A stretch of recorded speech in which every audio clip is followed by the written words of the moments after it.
যে অধিকার ইসলাম দিছে মেয়েদেরকে, এগুলো যদি জানতো চান্দু বাসা ভাত পাইতে খাইতে পারতেন না। ইসলামী শরীয়ত কি বলছে আমাদের মেয়েরা জানে না। যে অধিকার ইসলাম দিছে মেয়েদেরকে, এগুলো যদি জানতো চান্দু বাসা ভাত পাইতে খাইতে পারতেন না।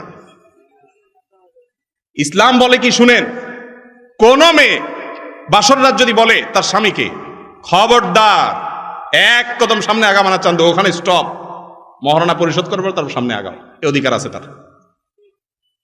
বুঝেন নাই আমার কথা? ধারে কাছে আসতে পারবে না চান্দু, ও ওখানে ফুল স্টপ, মহারণা সব বুঝাই দাও, গুনে গুনে নিব, শেষ, এবার চান্দু আসতে পারো। এই কথা বলার অধিকার সমস্ত মেয়েদেরকে ইসলাম দিয়েছে। কোন মেয়ে যদি তার স্বামীকে বাসর রাত্রে এরকম ঝুলায়, কোন বেহায়ারে আটকায়, তাহলে ইসলাম বলে সে মেয়ে কোনো অন্যায় করে নাই, এটা তার অধিকার।